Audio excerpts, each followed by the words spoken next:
Bonsoir, bonsoir à tous et bienvenue pour ce nouvel épisode de Témara. Je serai Nicolas, votre maître du jeu, comme d'habitude, sur cette session de ce soir. Et je suis accompagné de mes victimes. Non, vous n'êtes plus des joueurs, vous êtes des victimes maintenant. Mes victimes habituelles. Donc nous avons Ryu, notre elfe de la brume. La victime préférée du MJ. C'est toujours lui qu'il faut one-shot en premier. En même temps, il a pas de PV, il est en front, c'est facile. Ensuite, on a... C'est moins une victime, lui, par contre. Hein. Vous avez le Minotaur barbare Tark. En fait, vous pouvez le victimiser pendant très longtemps. Et ça change rien, il est toujours debout. Mais ça va changer, ça va changer. Et pour finir, c'est encore moins une victime, lui. Parce que non seulement il est loin, mais même quand on réussit à l'attraper, il se sauve plus vite qu'on lui court après.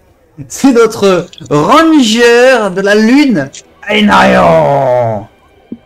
Alors ça c'est pas sûr, parce que les 3 derniers épisodes, j'ai quand même fait 2 fois le paillasson. Donc c'est pas à chaque combat, ça.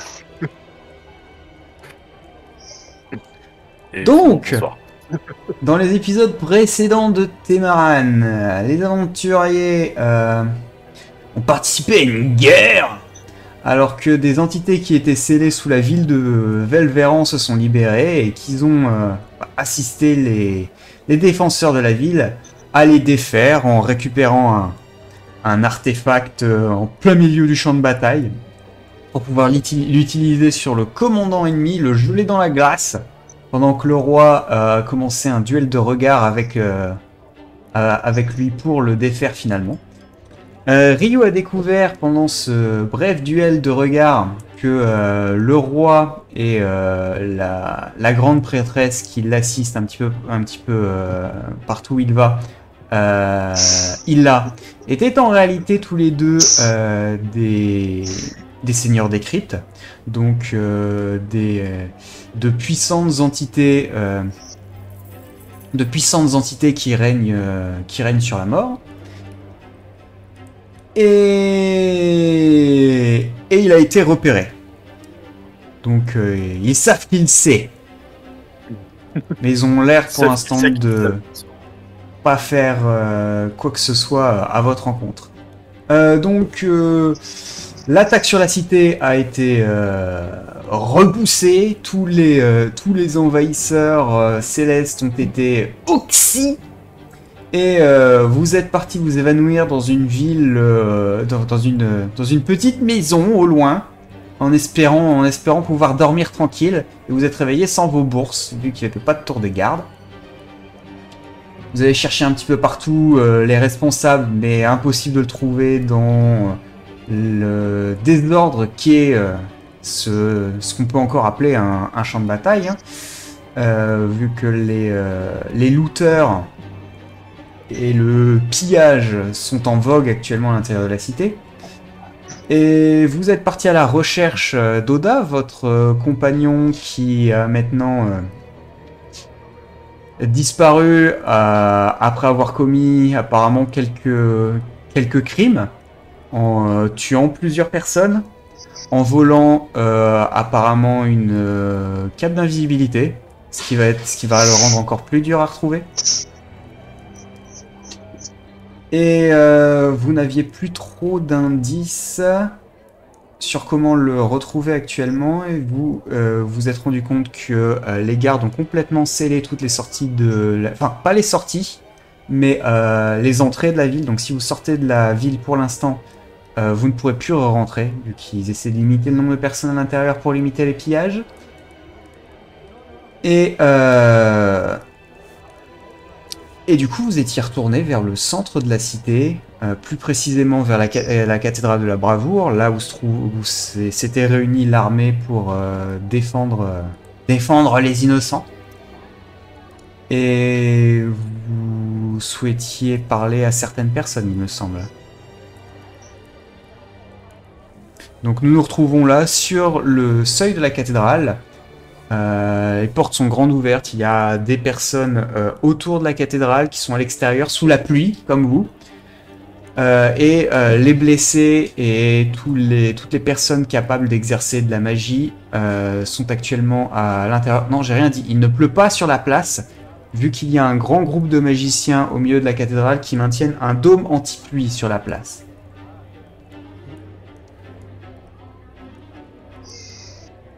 Et donc dans cette cathédrale, il y a à peu près toutes les grandes figures que vous pouvez imaginer. Vous voyez le prince qui se trouve dans un coin en train d'utiliser apparemment ses capacités qu'il tire de ses pouvoirs liés à son dieu pour soigner les blessés.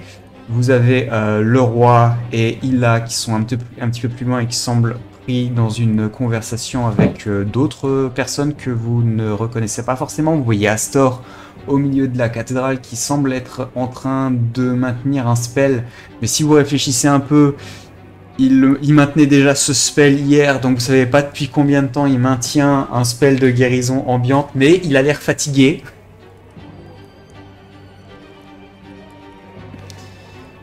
Vous voyez également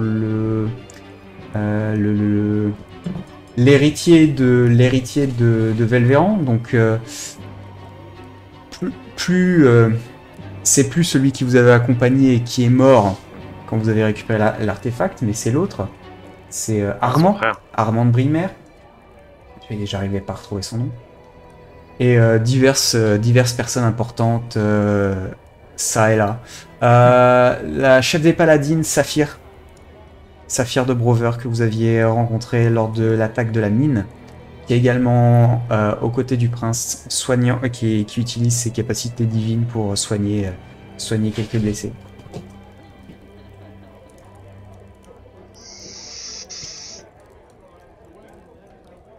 Donc, c'est à vous. Il me semble que dans le dernier épisode, le garde nous avait parlé du roi qui voulait nous récompenser. Vous avez dit que le roi voulait nous récompenser. Ah oui, c'est vrai. Donc voilà, donc du coup, je pense que du coup on va aller voir le roi. Ok, donc vous vous approchez du groupe qui est au fond de la cathédrale avec le roi qui semble en pleine conversation. Quand vous commencez à vous approcher, il vous remarque du coin de l'œil, fait un signe à ses interlocuteurs et se détache complètement de la conversation pour venir vers vous.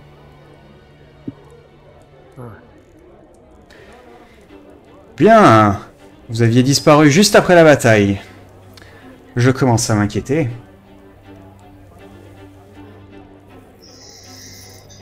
On avait surtout besoin de repos.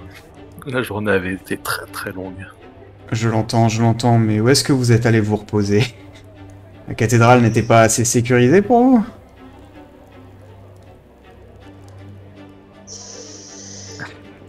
On s'est justement dit qu'il y avait peut-être trop d'yeux et que ce n'était peut-être pas assez confortable à y poser trop de problèmes. Du coup, on est allé dans la ville. Ce qu'on aurait dû ne pas faire. Oui. Comme vous l'entendez. Mais actuellement, en effet, la ville ne semble pas être l'endroit le plus reposant.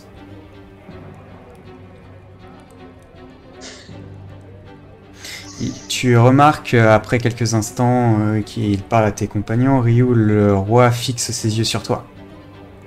Non. Do it. Déjà que j'ai perdu ma bourse, n'en rajoute pas. Il va désormais perdre sa vie. Est-ce que cela vous dérangerait de parler dans un endroit plus privé? Allons-y. Comme vous le souhaitez. Très bien, suivez-moi. Alors qu'il se retourne, vous l'entendez légèrement murmurer. Illa, tu peux venir s'il te plaît?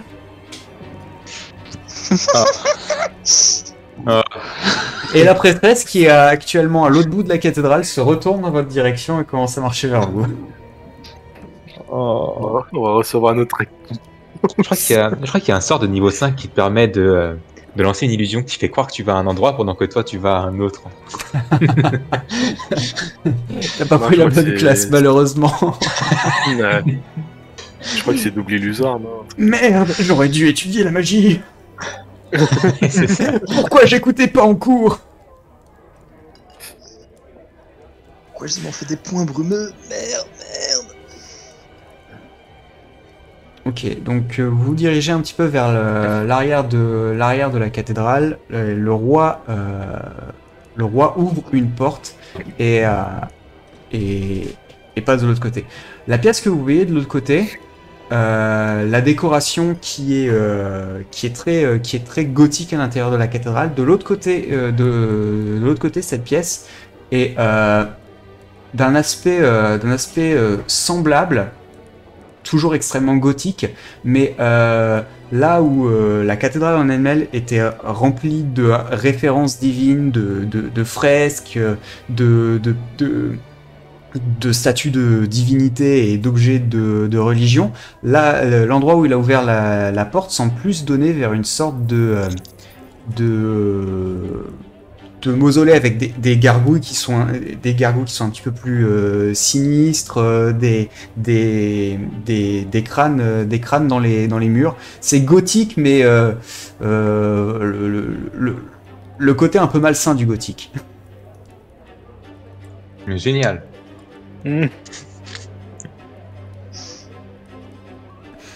Donc il rentre à l'intérieur et vous remarquez qu'au milieu de cette pièce, il y a une grande table qui est posée comme si c'était une sorte de pièce pour avoir toutes sortes de réunions qui étaient là dans la cathédrale. Prenez place. Les autres vont nous rejoindre.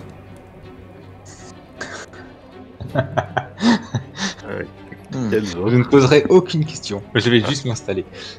Les autres? Oui. Et il tourne les yeux en direction de Hilla qui s'approche.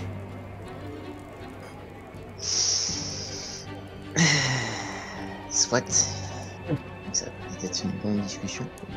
Moi, je prends une chaise, je m'assois directement. Installons-nous, ouais. Un peu comme lorsque le directeur veut t'engueuler devant tes parents et que tu baisses les yeux.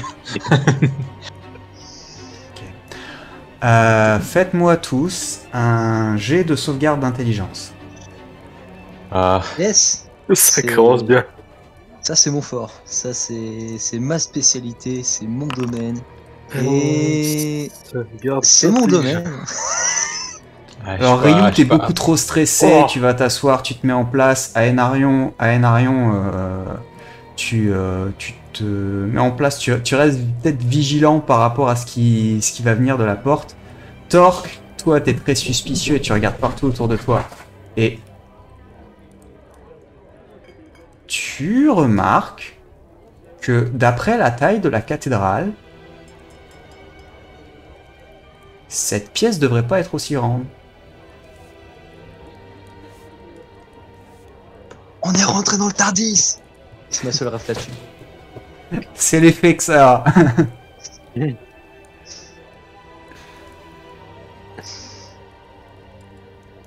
Comment cette pièce peut se...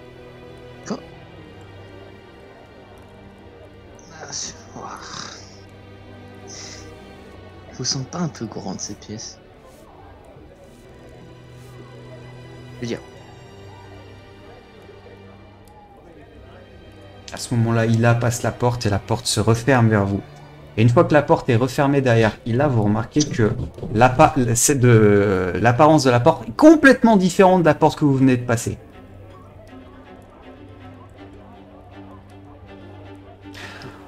Différente en quel... En effet, cette pièce n'est pas du tout à l'intérieur de la cathédrale de la Bravoure. Vous êtes très observateur, maître Minotaure. je vais prendre ça pour un compliment pour l'instant. Si vous voulez avoir une idée d'où vous venez, d'où vous êtes, suivez-moi. Et il s'approche de l'un des murs et entrouvre un rideau qui bloquait l'accès à une fenêtre. Et quand vous regardez de l'autre côté de cette fenêtre sans vitre, hein, c'est juste une ouverture, Vous voyez une énorme caverne avec des dunes et des dunes de sable et une sorte de rivière verdâtre qui semble couler au plafond.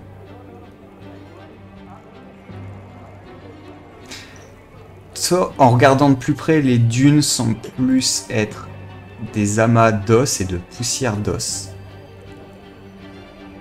accompagnés parfois de sarcophages ou de cryptes mal entretenues.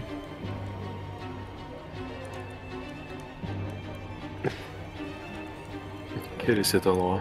Je pensais pas y retourner si tôt. Bienvenue au désert d'Ossement. Quant au nom de cette forteresse,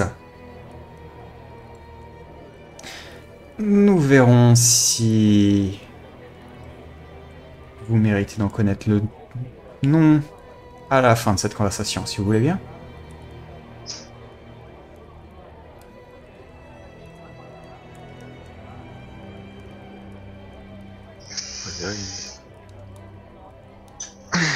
Faisons-nous là. Tout oui.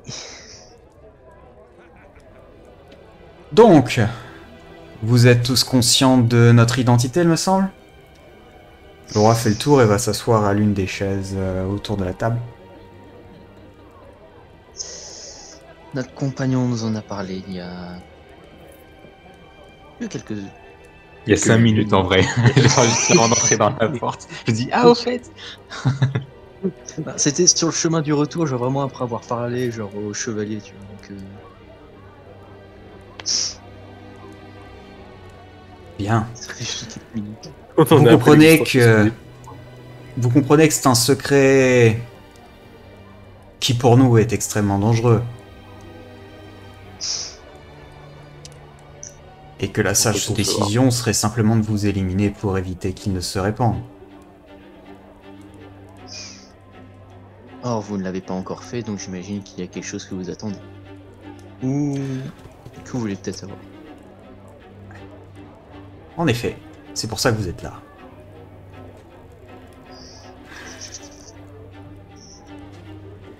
Vous semblez être un groupe assez problématique. Vous allez Je le confirme. un petit peu n'importe où. Fixez vos yeux sur une cible et détruisez tout sur votre passage jusqu'à l'atteindre. Ça me les Le problème, c'est que même la cible, on l'a détruit à la fin. Alors que c'était pas le but. Exactement. Donc vous êtes un groupe très problématique. Et nous sommes encore en train de réfléchir si l'on ne doit pas vous éliminer immédiatement ou vous donner votre chance. Mais personnellement, vous avez combattu pour moi hier et je tiens à ce qu'on s'en souvienne.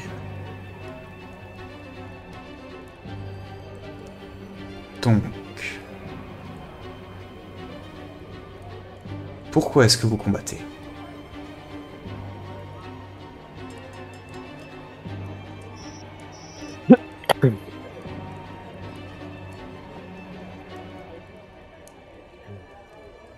On a tous chacun nos raisons. On a formé ce groupe parce qu'on s'est connus par pur hasard et que sur le chemin, donc, on avait des points communs et qu'on s'entend bien. Personnellement, je veux protéger tout ce qui a apporté. Et je veux me venger de certaines personnes. Pour l'instant, je pense pas encore pouvoir le faire, mais le jour où j'arriverai à le faire, je les retrouverai. Je continuerai à protéger ce qui est autour de moi.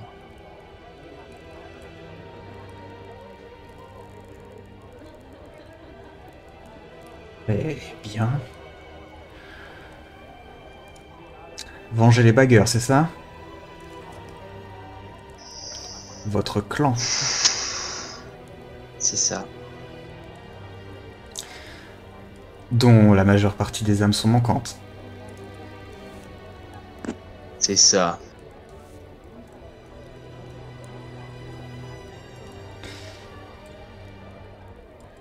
Il s'avère que je sais où sont la majeure partie de ces âmes.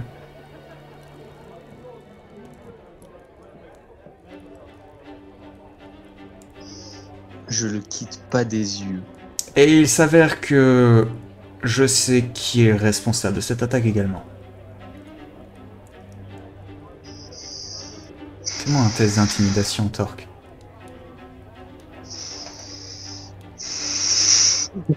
C'est le moment de souffler très fort des Est-ce que je narines. dois faire un jet de sauvegarde de sagesse si je le regarde? Non. J'essaierai de trucs de constitution pour savoir si tu te pisses dessus. Tire des sphincters.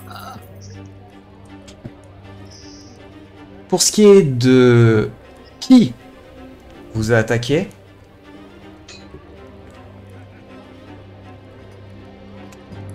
qui a intérêt à voir les bagueurs disparaître, à votre avis?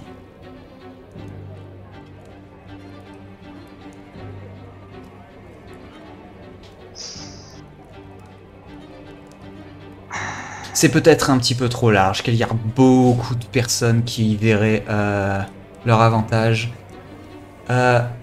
Quelle est...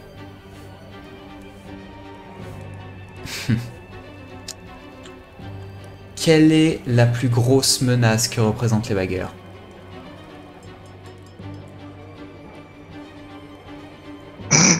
Quelle est la menace la plus grande qu'a représenté votre clan avant qu'il soit exterminé? Pour moi, on a juste tout de suite attaqué les royaumes qui se trouvaient autour de nous pour... C'était il y a 150 ans, ça ne compte plus vraiment. Tous les peuples qui sont apparus sur Temaran l'ont plus ou moins fait à cette époque-là.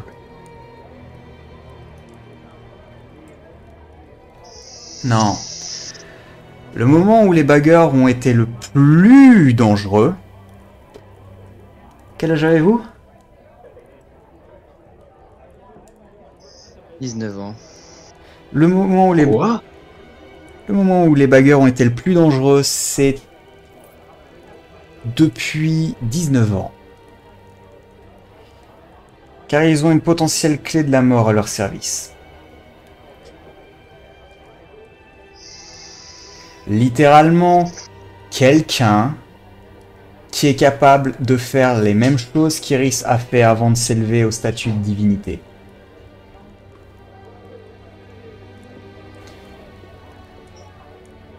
Et sachez-le, pour ce qui est de votre respect de la vie et de son désir de le protéger, vous n'êtes pas très différent de Iris à le même âge.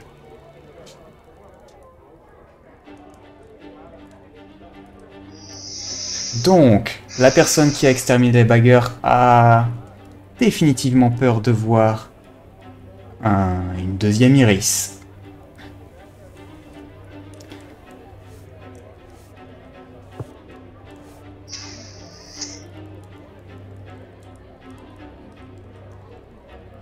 Je suis un peu en train de penser à cet empire. Si, j'ai pas entendu. J'ai dit à cet empire de merde. L'Empire. Il est vrai que la situation est tendue avec l'Empire, mais non. Non. L'Empire n'a pas la vision sur ce genre de choses. Non. Les clés ne sont pas vraiment une grande menace pour les mortels. Enfin, les clés sont capables de faire des choses bien plus grandes que ce que les mortels peuvent faire et sont une menace pour les mortels, mais pas pour l'essence même des mortels. Ceux qui ont le plus peur des clés, c'est ceux pour qui les clés ont été créées et contre qui elles doivent servir. Les dieux. Et à votre avis, quel est le dieu qui aurait le plus d'intérêt? Alors, Quel est le dieu Quel est le dieu qui aurait le plus intérêt à voir disparaître le nouveau parangon de la mort, J'ai une petite impression que je l'ai peut-être rencontrée il n'y a pas si longtemps que ça. Qu'elle vient de s'élever au rang de Dieu il n'y a pas si longtemps que ça. Grâce aux machinations des autres divinités, elle a réussi à... Elle n'a quasiment rien fait dans cette histoire, mais Nazrul a été retiré de son poste et elle a pris sa place. C'est quelque chose que, tant que vous existez, elle a toujours la menace au-dessus de la tête.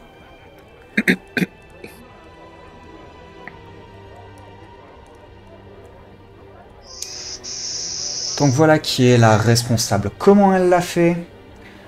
Principalement par des oracles et des murmures religieux qui sont passés de bouche à oreille jusqu'à arriver à certaines personnes assez fanatiques et superstitieuses pour passer à l'acte et se débarrasser de la menace des bagarres.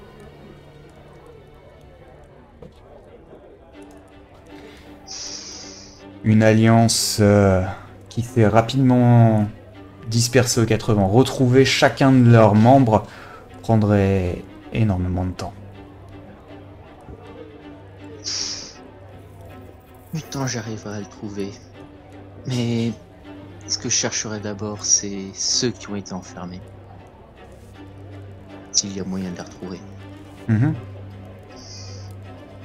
Avant de finir le travail. J'y reviendrai plus tard. Et vous autres, pourquoi est-ce que vous voyagez à l'intérieur de mon royaume et foutez un tel bordel ? Alors, pour ma part, j'ai tout de même l'impression que la plupart des batailles que nous avons menées nous sont tombées dessus. Je dois faire un câlin à mon chat. Je suis désolé, mais Alors, quand il vous arrive autant de choses en si peu de temps, je crois que vous cherchez quand même. Vraiment là, t'as le même du rock qui lève le sourcil. nos dernières batailles, on s'est battu contre 2 fantômes alors qu'on devait juste récupérer un objet. On s'est battu contre un Celle-là ne mage compte pas, puissant que l'on a rencontré. vous avez travaillé sur mes ordres lors de la dernière bataille. Mais le cas de Nevaria, même si je vous en suis reconnaissant à la fin, vous ne trouvez pas que vous avez un petit peu exagéré ?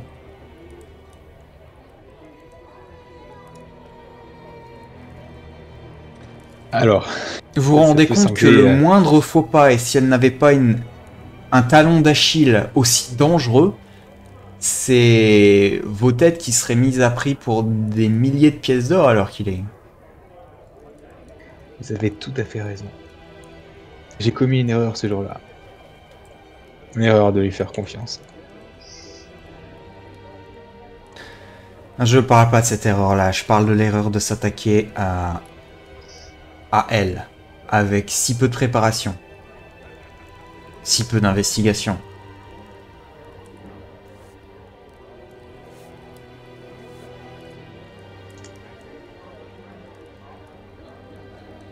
Peut-être qu'on a perdu en rationalité lorsque nous avons vu ce que notre ami est devenu. Et lorsque nous avons vu une faille, une possibilité pour trouver la vérité derrière tous ces beaux mensonges, nous ne l'avons pas laissé passer. Vous êtes des chiens fous et des chiens fous dangereux. Donc, puisque c'est vous qui parlez, pourquoi est-ce que vous faites partie de ce groupe et pourquoi vous faites tout ça ? J'ai entamé cette route dans le but de trouver de solutions à un mal qui sévit de là d'où je viens. Il semblerait que on s'est très vite liés d'amitié et que nos objectifs, bien que différents, concordent à un minimum. On n'a pas trop eu énormément de désaccords. Ne me regarde pas comme ça, Torque. Copie les meilleurs, il copie les meilleurs. On essaye de faire ce qui nous semble être juste, de sauver ceux qui nous semblent devoir être sauvés. Et il est vrai que les choses n'ont pas toujours tourné en notre faveur. Et justement, on essaye d'apprendre de nos erreurs, de progresser. Et dans mon cas, dans ce progrès, j'aimerais trouver la solution et régler les problèmes de la Dogia. Vous avez devant vous deux des plus puissantes entités de Temaran encore présentes. De quel mal parlons-nous? Une malédiction lancée... Bon, j'imagine que vous connaissez les Taïchans. Oh. Très bien.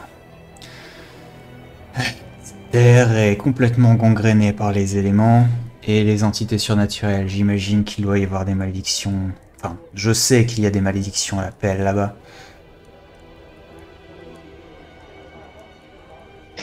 Sur le coup, vous avez Ila qui intervient sur le côté. Lazare ne devrait pas tarder à arriver. Il pourra sans doute donner plus de renseignements sur cette malédiction, c'est sa spécialité.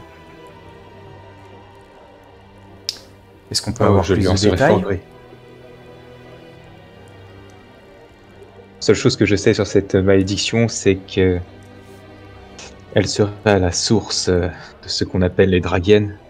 Donc, c'est pas une mince affaire. C'est pour ça que vous vous êtes allié avec Eino alors?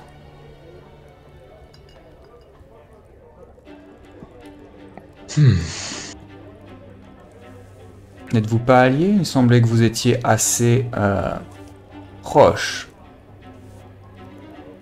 Je me demande si c'est simplement la seule raison. J'ai l'impression que sa vision des choses nous a fait nous rapprocher naturellement. Après, nous ne connaissons Eno que depuis très peu de temps, donc est-ce que je ne m'avancerai pas un minimum en disant cela? Probablement, après tout. Je n'arrive pas à m'enlever de la tête que vous êtes des chiens fous.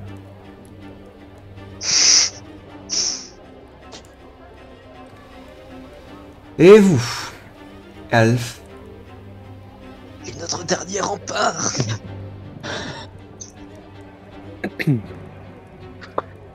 Alors, pour tout ce qui est de notre aventure, on s'est principalement rencontrés avec pour même objectif que le tournoi de Brimaire.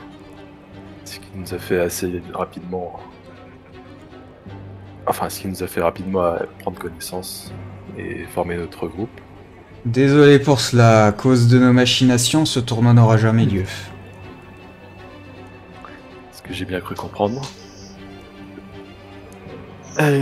Sinon, pour ma part, c'était principalement dû à une attaque de l'oubli sur mon village natal. Et je cherche à les retrouver pour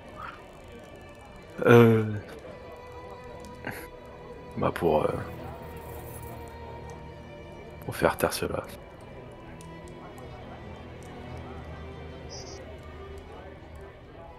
Très bien, c'est vrai que l'oubli ont une démarche assez fanatique dans leur comportement.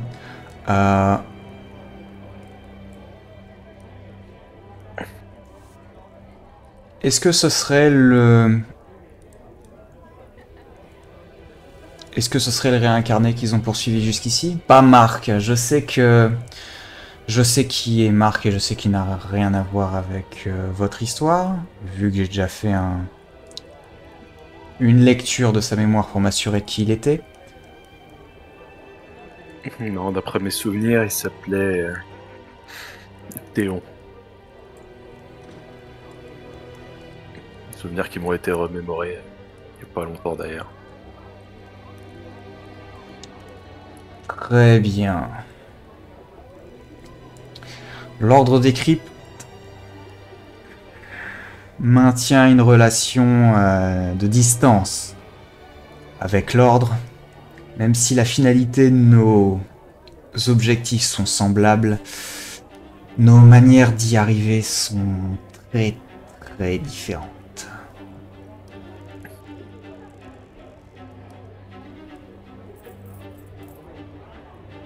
Malheureusement, comme nous avons une relation plutôt passive et je dois l'avouer, un désir de s'allier à la fin, cela va être difficile pour moi de vous assister dans votre traque de ces individus.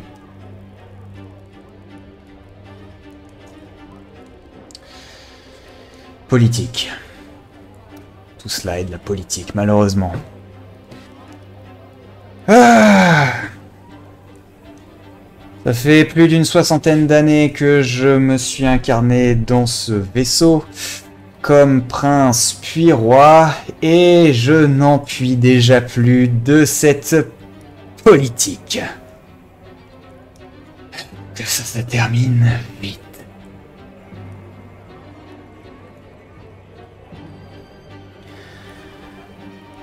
Donc, si j'en conclus avec tout ce que vous m'avez raconté,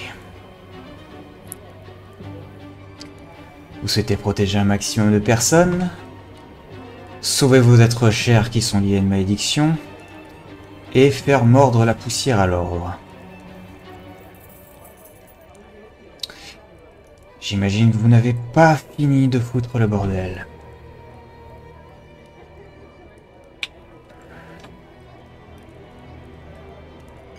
Vous me rappelez vraiment mon frère cadet.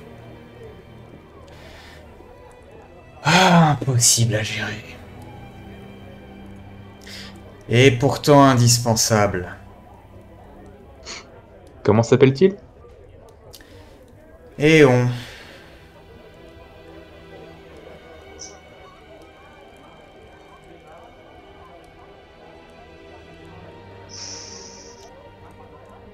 Pourtant, ça ne nous a pas empêché de devoir l'exécuter à la fin. Donc, je vous aime bien et je veux travailler avec vous à l'avenir. Mais si vous nous mettez des bâtons dans les roues,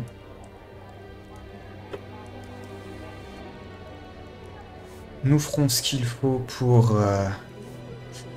assurer que les choses aillent dans le bon sens.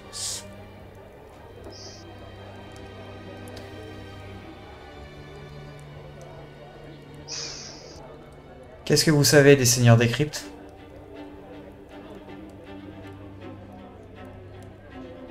Pour ma part, leur nom.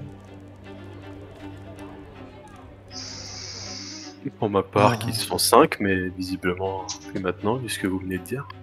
4 maintenant, oui.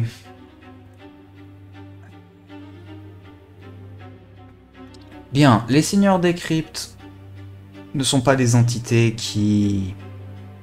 Nous n'avons pas été créés avant Temaran, comme certains l'avancent. Non, non, non. Nous sommes des créatures qui sont nées... Les dates ne font plus vraiment sens, les calendriers ont tellement changé. Mais nous sommes nés vers le début du Premier Âge. Vous connaissez Fenrir. Vous savez qu'il n'a pas toujours été appelé Fenrir, mais quand il meurt, contrairement à toutes les autres personnes avant l'ascension d'Iris, quand il mourait, il se réincarnait et devenait une nouvelle personne en conservant une partie de ses souvenirs et dons de ses vies précédentes. Donc c'est l'une des précédentes incarnations de Fenrir qui nous a créés, nous 5. Il n'y avait pas vraiment de but de conquête de monde ou de haut fait de magie à cela. Le précédent dieu de la mort, Nazrul, était également une création de Fenrir, d'une autre incarnation de Fenrir, qui datait pour sa part du tout premier monde, Solaran. Et il nous a créés tous les 5 pour être ses enfants et lui donner une famille à vivre avec. Voilà pour notre origine. Ce qui explique également pourquoi notre seul et unique objectif actuellement est de nous venger des dieux qui ont causé la perte de Nazrul. Notre père est mort et nous comptons bien leur faire payer. Cela passe d'abord par essayer de défaire la déesse de la mort Eris et anéantir complètement le système de la mort qu'ils ont essayé de mettre en place en la faisant atteindre cette place. À ce niveau-là, Maître Minotaur, j'imagine que nous avons la possibilité de travailler ensemble. Sur ce point-là, nos projets se rejoignent. Bien. Si vous vous posez la question, oui, je suis bien le roi Léofric, je n'ai pas pris sa place. Je me suis simplement arrangé pour que ce qui me sert d'arme, car ce n'est pas une âme, soit piégé dans le corps du nouveau-né qui a été conçu, et j'ai vécu la vie de Léofric du début à la fin. Donc ma place ici n'est pas du tout illégitime, et si vous essayez de la prouver que ce n'est pas le cas, je vous ferai disparaître.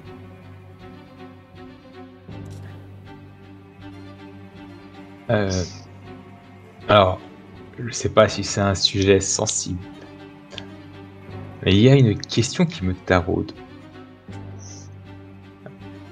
Adam est-il bien votre fils?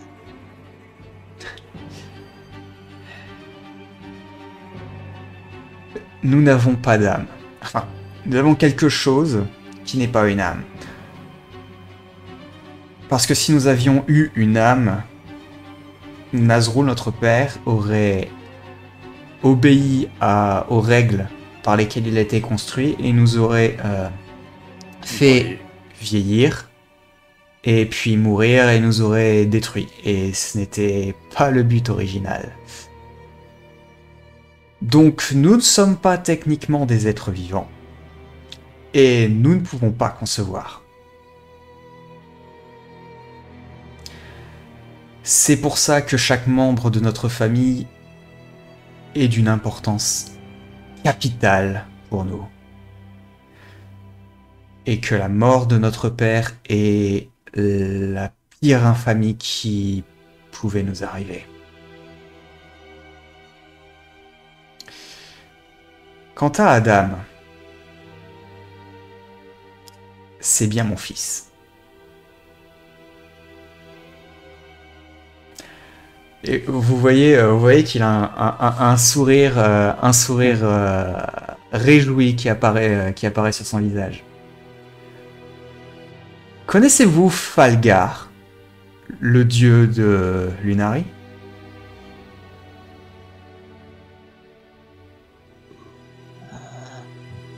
Je ne dois pas le connaître à mon avis. Falgar est le dieu de la politique, de la stratégie et de la guerre. C'est un membre du conclave des Sept, un dragon qui s'est élevé au rang de divinité grâce à des pratiques douteuses. Et il paraît qu'il n'a jamais connu la moindre défaite. Et je dois avouer qu'il m'impressionne énormément. À l'origine, quand notre père est mort, nous avons simplement décidé de provoquer la plus grande catastrophe sur les mortels de Temaran. Et de faire en sorte qu'il y ait le plus de victimes possible. Car nous n'avions pas vraiment d'espoir de pouvoir atteindre les dieux. Notre meilleure chance à ce moment-là était d'exterminer un maximum de croyants et d'espérer que ça suffise pour les faire mourir de faim les divinités en besoin de foi. Et pour cela, chacun des 5 d'entre nous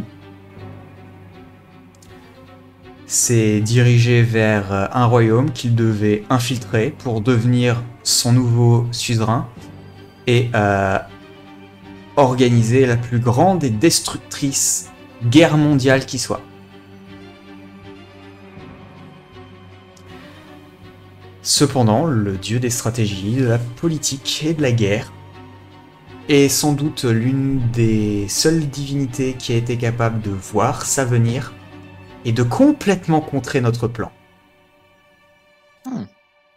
Comme notre plan était une attaque suicide sans aucune considération pour tous les mortels et que notre plus grande faiblesse, c'est la famille, il a utilisé la quasi-totalité de son essence pour me donner un fils mortel.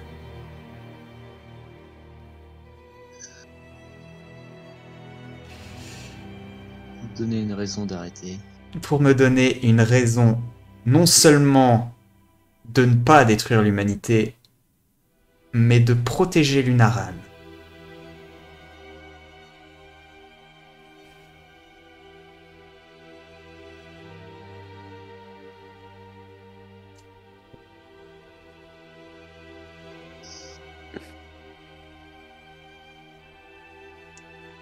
Donc je n'ai aucune intention de détruire tout ce qui se trouve sur cette terre, seulement les obstacles au bien-être de mon fils et de ma vengeance.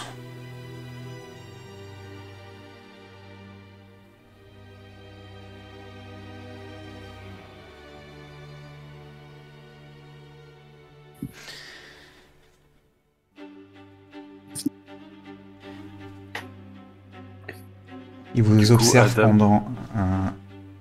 Vas-y. Du coup, Adam a pris Falgar, c'est bien ça? Adam a hérité d'une grande partie de l'essence de Falgar, une essence divine, ce qui fait de lui le plus puissant paladin vivant actuellement sur ce caillou. S'il y en a un autre avec autant de potentiel, il est fort bien caché.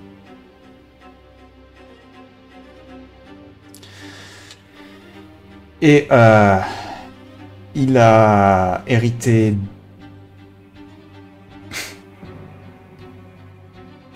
Et il a hérité de mes traits. Cependant, il a été élevé comme un humain et ne connaît rien de notre nature.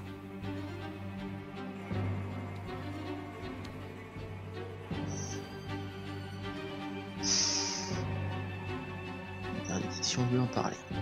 Bien reçu. D'accord. Exactement. Si vous essayez de lui en parler, je considérerais que notre alliance est immédiatement terminée. Et qu'il est alors l'heure pour moi de me débarrasser des témoins. Sachant que c'est un mortel, C'est important de préciser. que vous avez réfléchi à comment agir lorsque le moment sera venu pour lui de rejoindre le cycle.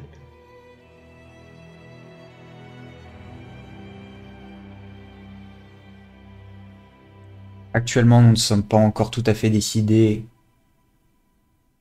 comment faire si nous réussissons à voler le trône d'Iris. À la toute base, nous n'avions même pas l'intention de prendre le trône. C'était impossible. Nous voulions faire une guérilla en exterminant les mortels. Maintenant, nous attaquons directement à elle. Et c'est quelque chose que nous n'avons décidé de faire que depuis moins d'une vingtaine d'années. Donc le plan n'est pas encore tout à fait vu. Nous aurions voulu à la base réinstaurer le système sur lequel dirigeait notre père qui détruit chaque âme qui entre dans le cycle de la mort et s'assure de ce fait qu'il n'y ait jamais de réincarnation. Cependant, si nous faisons ça, nous allons soit faire une exception pour Adam, soit devoir le détruire. Et si nous voulons garder notre intégrité, nous ne pouvons pas faire d'exception pour lui. Et aucun d'entre nous ne se voit être capable de se débarrasser d'Adam.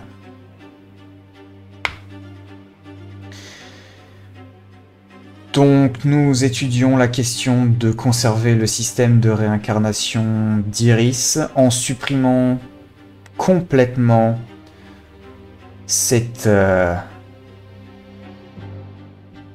stupide idée que sont son paradis et son enfer sous base de jugements arbitraires par littéralement la plus grande tueuse et meurtrière de masse de l'histoire de Temaran.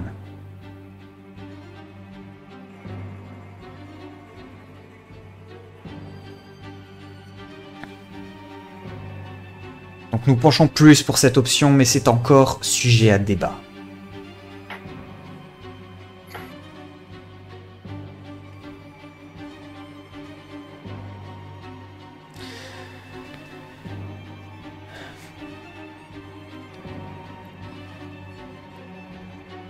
Et vous allez avoir une importance dans ce plan. C'est pour ça que vous êtes là. Deux d'entre vous sont des clés. Vous êtes les ennemis naturels des dieux. Vous savez qu'un cataclysme approche et qu'à ce moment-là, les dieux seront capables de descendre directement sur Temaran. Oui. Ouais. Oui. Les mortels ne sont pas une vraie menace pour les dieux. À part les clés.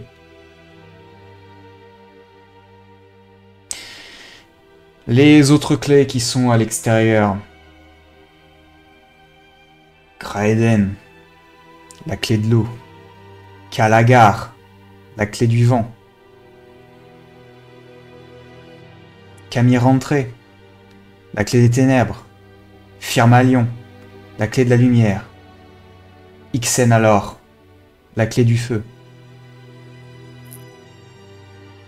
Varenter, la clé de la terre.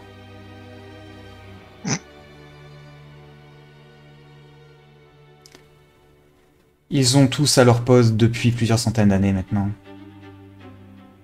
Ils ont atteint leur plus haut point et sont tous capables de se battre individuellement avec une divinité à 100% de sa puissance.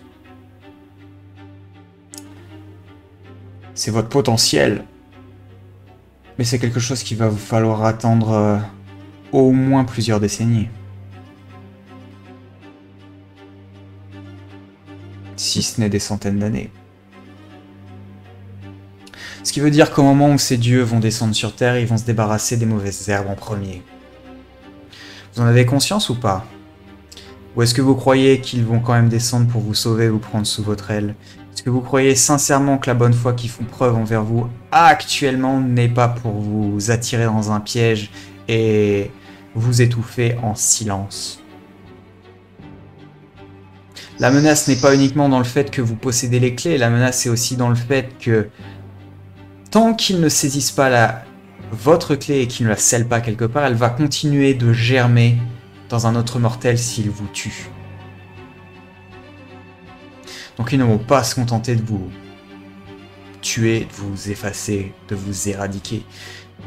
Ils vont devoir trouver un moyen d'extraire la source même de votre pouvoir et de la sceller à jamais. Parce que celui qui a construit les clés, encore une fois une des incarnations de Fenrir, s'est assuré pour qu'elles soient indestructibles.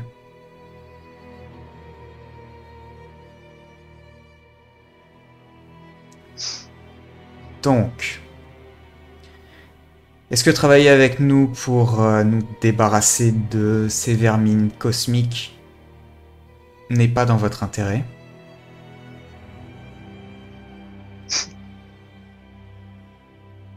Ne vous inquiétez pas de mon côté, personnellement je suis prêt à vous suivre. J'avais déjà bien assez de raisons avant. Enfin, vous en avez juste donné plus. J'ai toujours eu l'impression que, alors que les dieux ont la puissance de pouvoir créer un monde, avoir des-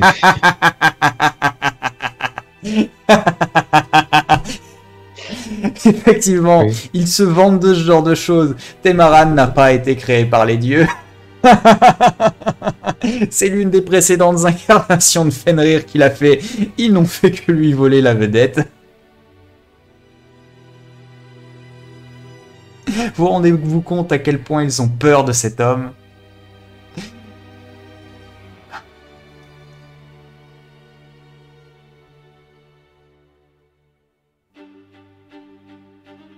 Du coup, c'est quoi qui a créé les dieux? Ouais, c'est la question que je me posais. D'où La viennent-ils foi. Quand suffisamment de force, volonté, croit à une chose, cela finit par lui donner naissance.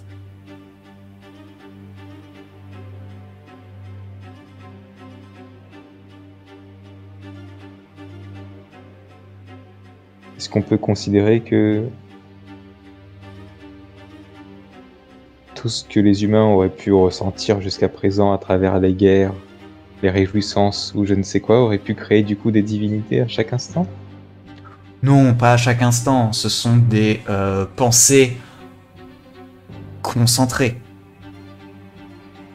Et généralement, ça n'arrive pas par hasard, ce sont des personnes intelligentes qui réunissent des personnes dupes sous la bannière d'une fausse religion. Et avec le temps et de la pratique, et suffisamment de croyants, la divinité ou le concept en quoi ils croient va finir par se matérialiser d'une façon ou d'une autre, par condensation de leur propre volonté. Plus le groupe est grand, plus la divinité devient puissante. Plus le groupe est petit, plus elle s'affaiblit. Et s'ils cessent de croire, elle disparaît. Est-ce que ça veut dire que vous, Seigneur des Cryptes, vous pourriez créer un dieu aussi?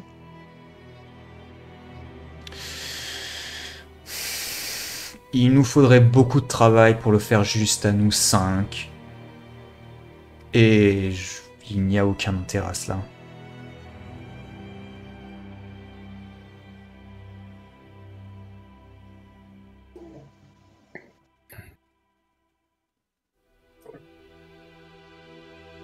Et comment comptez-vous vous venger des dieux si finalement ils n'existent que de par la croyance des mortels? On ne peut pas les détruire. Les détruire normalement est impossible. Puisqu'il faudrait les mettre dans un état de faiblesse après leur avoir bien fracassé les dents. Et ce qui les plonger dans un sommeil, jusqu'à ce que la volonté des mortels les ramène à un état dans lequel ils pourraient nous causer des problèmes de nouveau. Donc les détruire simplement ne marche pas. C'est une solution à court, moyen terme en fonction de la taille et de la dévotion des croyants. La meilleure possibilité serait de tuer le dieu, puis d'exterminer tous ses croyants. Mais cela fait un petit peu trop de travail, ce n'est pas forcément très réalisable. Cependant, Iris est différente. Iris, les gens s'en souviennent encore comme la reine des morts, qui a semé la destruction sur tout le continent, massacrant des millions et des millions de vies sur son passage, dans une quête de vengeance aveugle et folle. La pire crise d'adolescence qui n'a jamais été vue d'ailleurs. C'était bien pitoyable.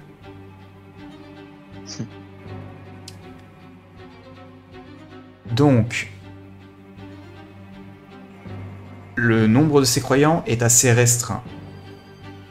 Ce qui veut dire qu'elle est la divinité la plus facile à atteindre. Et c'est une divinité qui s'est élevée en tant que telle depuis un corps mortel. Avez-vous Ouais, visité possible. la salle des enchères de Velveran? Les enchères de Velveran. Non, Non. on n'a pas eu le temps d'y aller. Vraiment. C'était l'un des points forts de cette idée.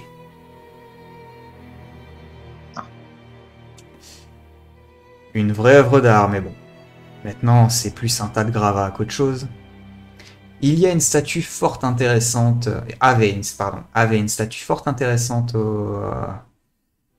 dans la salle principale, qui représente Iris et Fenrir en train de se battre à l'intérieur de la cité d'Anathème. C'est leur dernier combat qu'ils ont eu avant que tous les événements de la rupture et de la convergence n'entrent en jeu. Donc que... autant que je parle de tous les détails, que Iris tende un piège à Fenrir pour l'emmener parmi les étoiles, où il a été de l'autre côté du voile qui empêche les dieux d'intervenir, et où il a été pris en embuscade par les dieux qui l'ont trahi. Et juste avant qu'elle ne puisse l'emmener dans ce piège, il lui a lui-même tendu un piège et a réussi à lui prendre son bras. Si vous avez vraiment pu la rencontrer il n'y a pas longtemps, j'imagine qu'elle n'a toujours pas pu repousser l'un de ses bras, n'est-ce pas?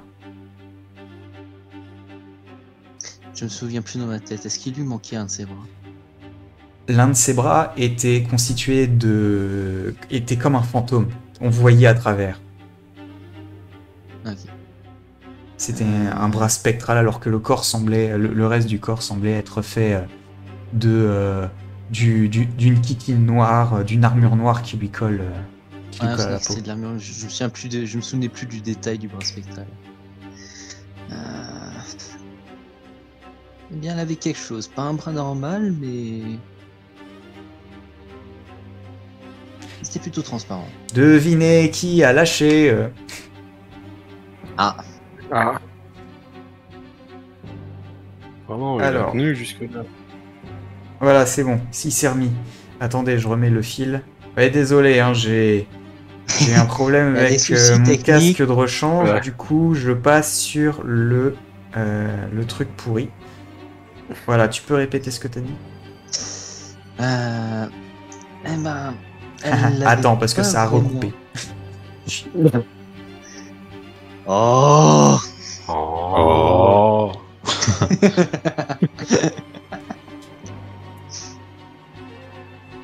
Est-ce que tu crois que tu... Est-ce qu'elle bossait... Si ça se trouve, elle bossait en fait pour refaire son bras?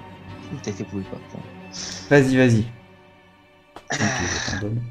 Elle avait un bras qui était plutôt transparent, spectral. J'imagine que c'est peut-être ce dont vous parlez. Exactement. Lors de cette embuscade, Fenrir a abattu sa lance en plein milieu de sa paume. Et la lance s'est enfoncée jusqu'à son coude à peu près et a pulvérisé la paume et son avant-bras. Par contre, il y a un truc qui n'est pas transmis. Il y a quelque chose qui n'est pas transmis dans l'histoire, c'est que uniquement la paume et l'avant-bras ont été pulvérisés. Les 5 doigts de sa main se sont envolés aux 4 vents.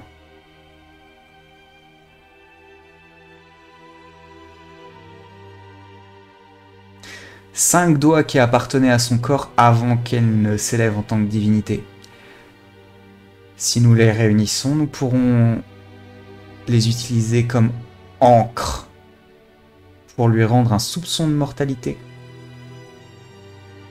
et nous en débarrasser définitivement.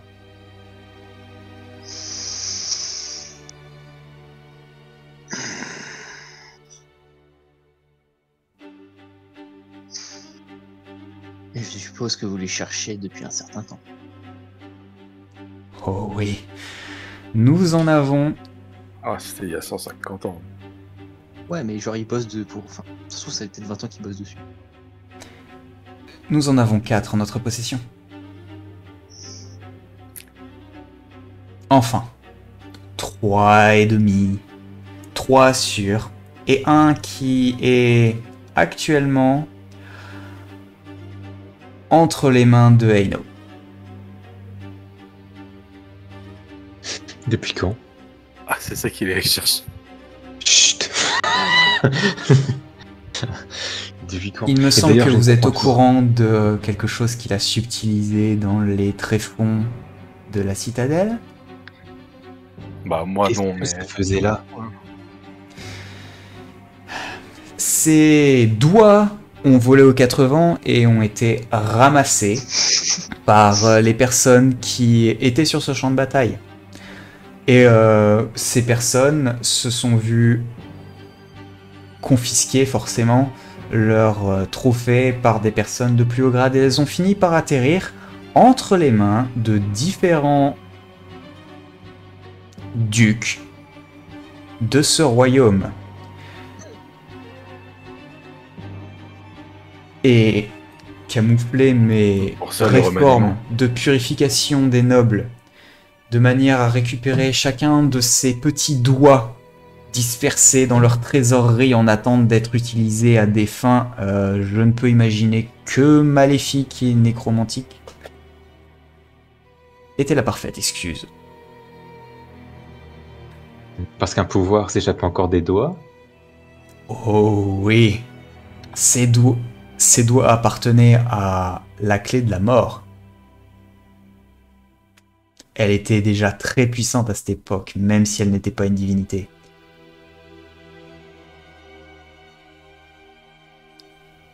Les clés étaient censées faire face aux dieux, et Eris, qui en était une, s'est transformée en dieu. Mhm. Et il a perdu sa qualification pour être une clé.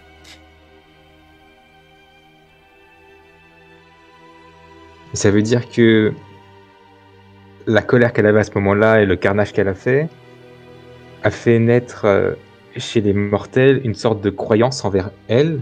ce qui Non, l'a elle a fait- dévoré l'essence de Nazrul. Ah. C'est un cas particulier. Nazrul n'est pas un dieu qui est né de croyance, c'est un dieu qui a été construit. Voyez-le plus comme une machine qui tournait à l'énergie divine, mais une machine vivante. Et donc elle n'obéissait pas aux mêmes règles que les autres divinités.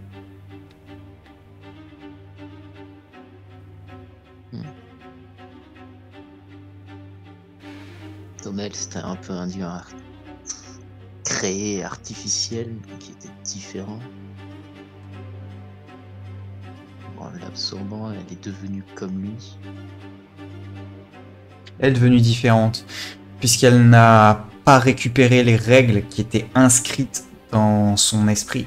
Pour les autres dieux. Et elle peut faire ce qu'elle veut avec la mort et s'interpréter comme juge et bourreau. De quel droit? Est-ce que lorsque le cataclysme arrivera, tous les dieux seraient vos ennemis ou simplement certains d'entre eux? Tous les dieux n'ont pas participé à la trahison de Fenrir et seulement une partie. Mais pour ce qui est de vous, les clés, je ne suis pas sûr qu'ils fassent forcément la différence.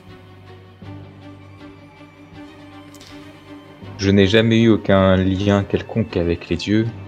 Simplement, du peu que j'apprenais sur ce monde, je n'aimais pas trop leur travail. J'aurais préféré faire les choses à ma manière.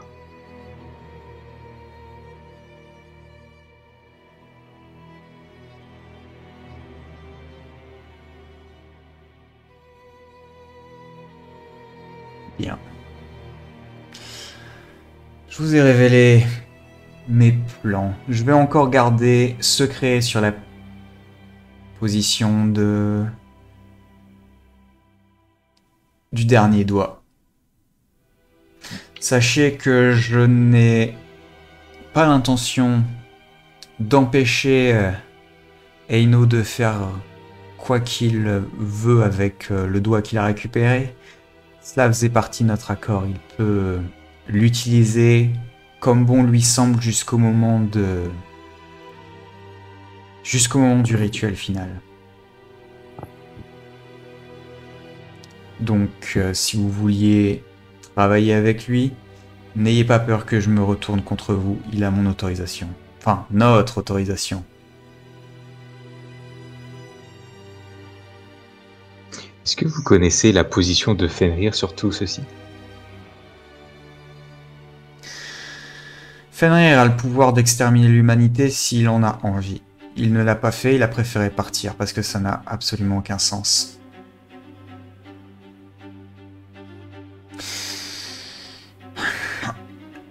Le cas de Fenrir est extrêmement compliqué car à l'intérieur de sa tête se mélangent plusieurs personnalités qu'il a vécues au fur et à mesure de ses différentes réincarnations et il n'est plus vraiment humain dans sa façon de penser. Il ne l'a jamais vraiment été puisque ce n'étaient pas des êtres humains à l'époque où son cycle de réincarnation a commencé.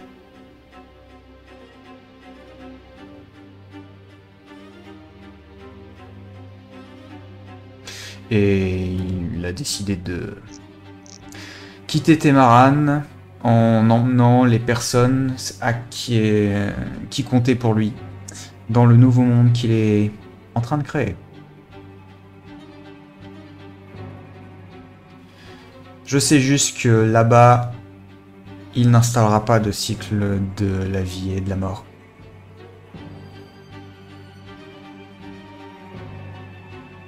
Et si vous a créé comme des enfants, pourquoi ne vous a-t-il pas pris avec lui? Parce que nous ne voulons pas. Je vous l'ai dit, la famille est tout ce que nous avons. Et ils nous ont pris notre père. Ah oui, qui est Ner'zhul, ouais, c'est pas... Oui, c'est pas Fenrir.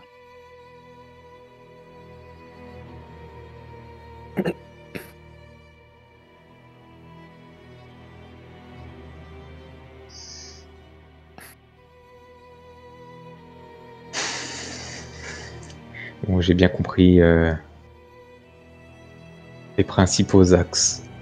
Maintenant, cela dit, j'ai appris dernièrement l'existence des clés. Et actuellement, je suis pas trop sûr de comprendre comment tout ceci fonctionne.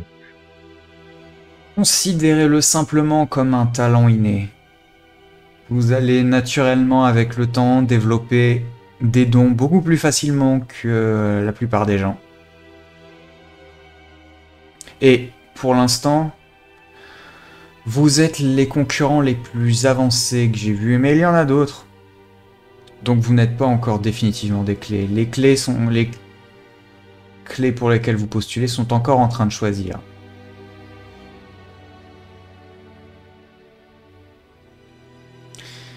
Mais vos récentes actions font de plus en plus pencher la balance. Je pense que si vous participez à la subjugation de Kaino, avec Eino, vous seriez enfin reconnu comme digne héritier.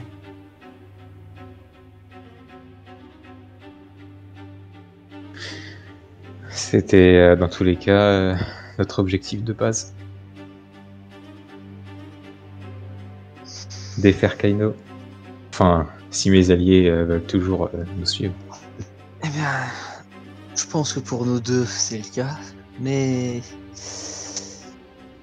le problème, c'est la quatrième personne qui a posé quelques problèmes récemment. Pour moi, il ne fait pas partie de notre accord. Je ne l'ai pas encore rencontré, je ne sais pas ce qu'il vaut, et de ce que j'ai entendu de Eino, qui est un allié sur lequel je compte depuis maintenant quelques années. Sa durée de vie semble avoir grandement été limitée.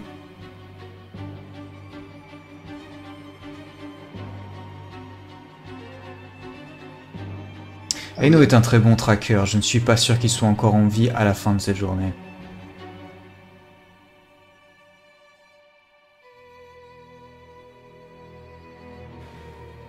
À moins qu'il soit bien plus doué que je ne le pensais. Avez-vous la moindre idée d'où peut se trouver Eno actuellement? Aux alentours de Velveran, sur la trace de votre ami.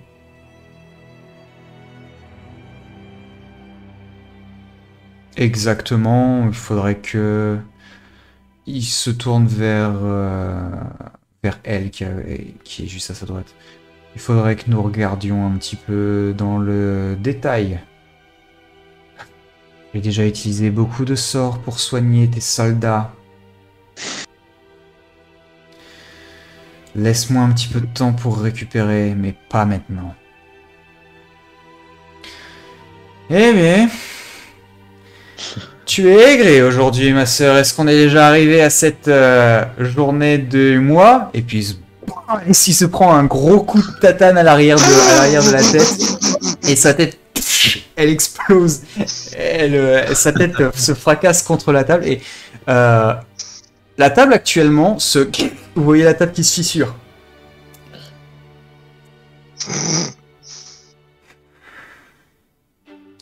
Essaie de te tenir un petit peu. Je regrette vraiment, vraiment que ce ne soit pas Anubis qui ait été envoyé à Lunari. Lui est beaucoup plus sérieux. Puis vous avez le Offric qui relève la tête. Oh, mon visage! Et vous remarquez que le visage est resté sur la table et que ce que vous voyez en fait c'est une face humaine, mais uniquement les os et les muscles. La peau de son visage est restée sur la table. Retiens ta force, voyons. Puis il saisit la peau de son visage comme un mouchoir, la secoue un peu et l'armée sur sa face. Et vous voyez les bords qui se recollent un petit peu, puis le visage qui se replace correctement sur sa tête. Ah, je voulais pas voir ça. Je sais pas si je dois rire, Putain, j'ai encore perdu curieux, le sang. avoir peur. Voilà, c'est bon. Je me demande si le chapeau de déguisement de Ryo peut faire la même. On raconter cet après. Je sais pas si je dois rire, avoir peur, être curieux, mais...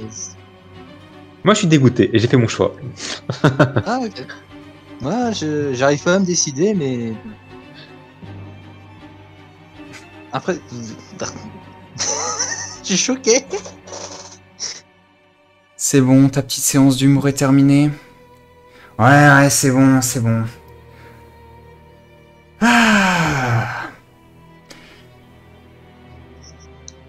Donc, nous pouvons compter sur vous pour se débarrasser des dieux. Je vous préviens, il va y avoir beaucoup de victimes innocentes qui vont se mettre en travers de notre chemin parce qu'ils ont une idéologie différente. Mais c'est vous ou eux, n'est-ce pas?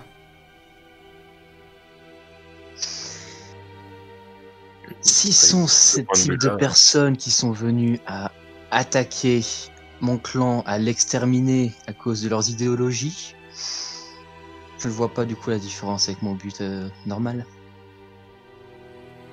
Ce ne sont pas forcément les mêmes personnes.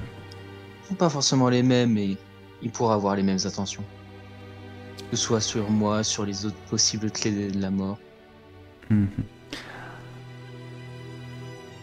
En parlant de votre clan, vu que nous sommes arrivés à un point d'entente, reprenons la discussion que nous avions au tout début. Leur emplacement. Afin de planifier notre attaque sur Iris, nous avons mis en place un siphon à l'intérieur du cycle de réincarnation actuel pour accumuler des âmes. Afin de les relâcher lors de notre attaque. Comme assistance.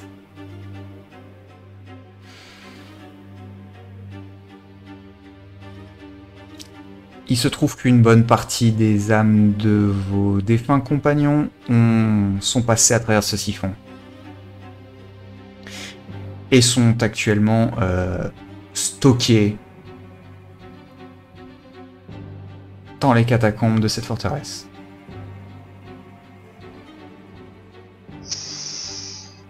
Au vu de notre alliance, voulez-vous que nous les relâchions dans le cycle? Ou voulez-vous leur donner une occasion de se venger de la responsable de leur état en les faisant participer à l'attaque comme c'était prévu?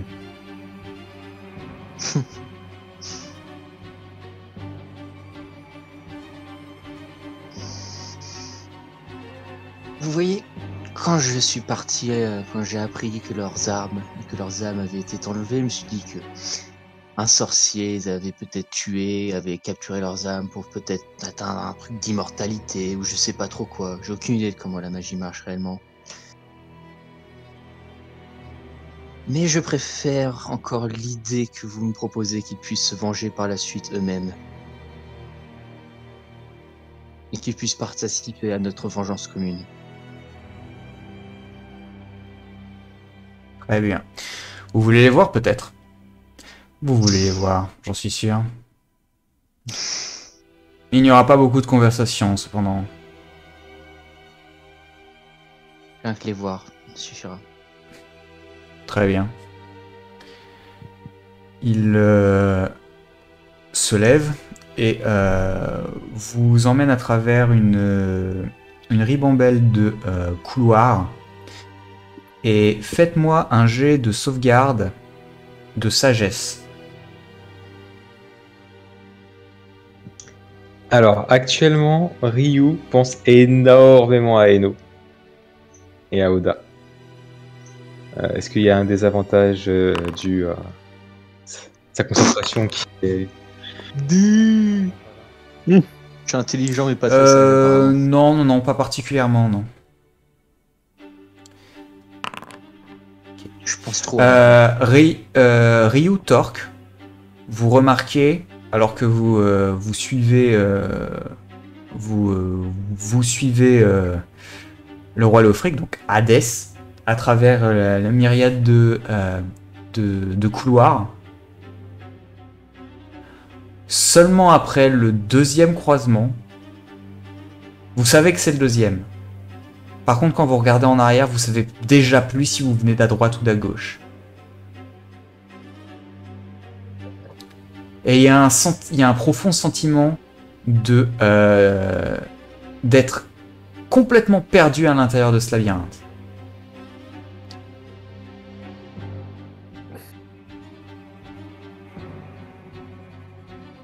Parfois, même à certains endroits, Torque, quand tu regardes au plafond, tu n'es pas sûr que c'est bien le plafond et que t'es pas justement en train de marcher au plafond. Tu es complètement déboussolé. Et à un croisement, tout le monde part à droite et tu pars à gauche.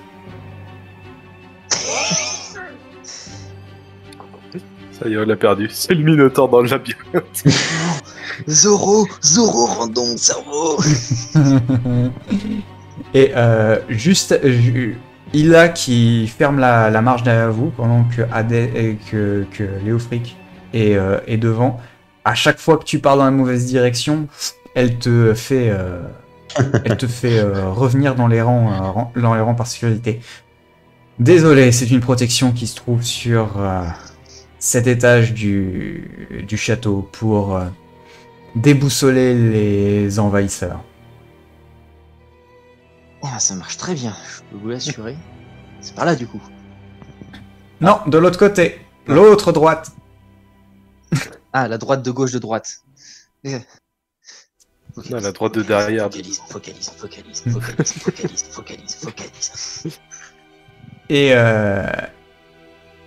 Et vous réussissez à sortir en étant guidé par les deux siennes des cryptes et vous descendez à l'étage inférieur qui est une sorte d'énorme halle, un énorme hall avec de nombreux piliers. Ça ressemble un peu à la Moria. Vous savez, la Moria, il y a cette grande pièce avec de nombreux piliers là où il y a on voit la flamme du Balrog qui arrive à la fin. Ouais, exactement le genre de pièce avec extrêmement grande avec de nombreux piliers. Cette salle est piégeuse aussi si vous ne vous déplacez pas correctement. Elle s'étend à l'infini. Donc suivez bien chacun de mes pas. Et sur ce, vous le voyez qui suit un certain pattern sur le sol. C'est à Torque qui prend ses œillères. Et Torque, tu n'es plus déboussolé.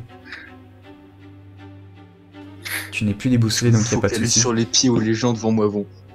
Voilà. Et tu suis. Tes sabots n'ont pas la même forme que les pieds des autres. Moi, c'est ça qui me faisait peur. Personnes, mais il n'y a pas de souci tant que tu marches sur les mêmes dalles, apparemment. Et vous réussissez à sortir. Et en fait, après avoir suivi un pattern particulier qui fait presque 3 fois le tour des 4 piliers à l'entrée une fois que vous êtes sorti de l'escalier, quand vous dépassez enfin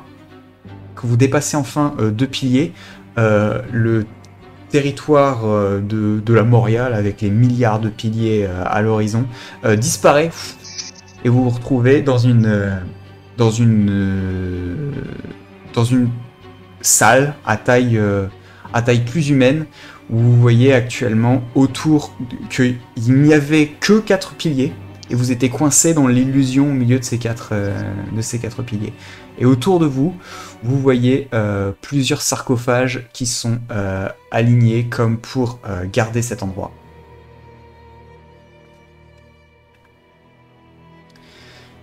Vous traversez cette pièce et descendez à nouveau à l'étage, un étage inférieur qui est une sorte de cette fois de grand hall de réception avec un balcon et 2 escaliers sur les côtés pour descendre dans la pièce principale, et vous voyez des servants à l'apparence un petit peu fantomatiques qui sont en train de faire les poussières ça et là. Chacun de ces servants, quand vous les regardez, ces espèces de fantômes n'ont pas de visage. Ils ont une sorte de trou noir à la place du visage et ne s'adressent pas à vous quand vous passez à côté. Et vous reprenez encore un escalier pour arriver cette fois dans le sous-sol de la forteresse. Et une fois dans le sous-sol, vous constatez la présence de... après quelques pas au travers des différents stockages, vous constatez la présence de nombreuses jarres. Des jarres qui sont scellées avec des runes d'un vert fluorescent.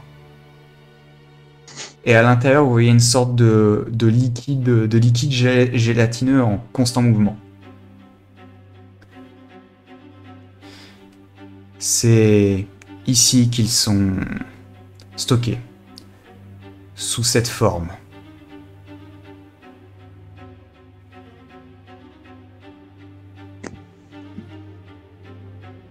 Ils ne sont pas conscients de ce qui se passe autour d'eux et ils sont dans un sommeil profond.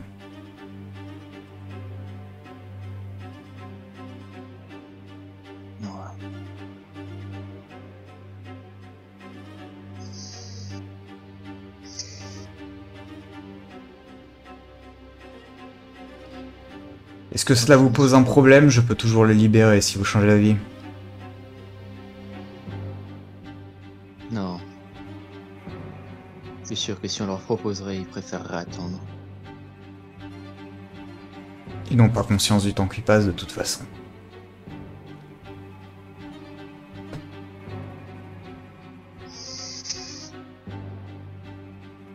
L'approcher main et dire...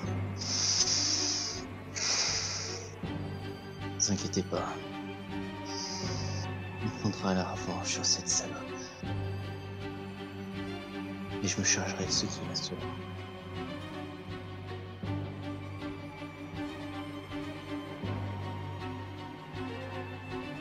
Alors voyons. Vous voyez Ila qui lève les yeux vers le plafond. Lazare est arrivé. Eh ben enfin, pas trop tôt. Ah. C'est pas comme s'il avait énormément de choses à faire. Il y a Ila qui lui lance un regard du genre, est-ce que tu viens vraiment de dire ça? Non, non, non, c'est pas comme s'il avait à transporter jusqu'à Velveran tous les secours que tu as commandés à la capitale pour toi. Hein? C'est pas comme si c'est lui qui devrait ouvrir les portes de téléportation pour s'assurer que les réparations pour les dégâts et les soins pour les victimes soient acheminés en temps et en heure. Non, pas du tout. Non, non, non, il n'y a que Monsieur le roi de l'Inari, Monsieur le papa.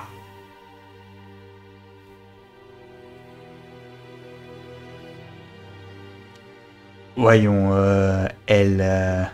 si tu voulais bien un petit peu de calmer, nous avons des invités. Je suis parfaitement calme. Maintenant, retournons à la surface, Lazare attend, et il a du travail, contrairement à certains qui ont leur journée pour s'amuser.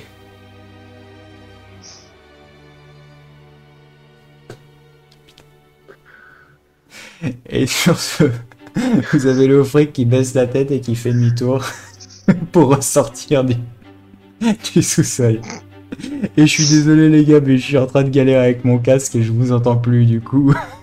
Je pense qu'on va terminer la session là. Ce sera une petite session, mais je suis en PLS là. Mais je veux regarder cette comédie. Allez les gars, merci d'avoir regardé, désolé pour le petit épisode, mais je suis en incapacité technique. Je tiens le câble depuis je sais pas combien de temps et ça coupe toutes les 2 secondes, donc salut, au revoir. Au secours. Ah, il n'y a plus de courant. Il y a tout qui marche plus. Vite, Il y a vite, tout qui on- sort. Au secours.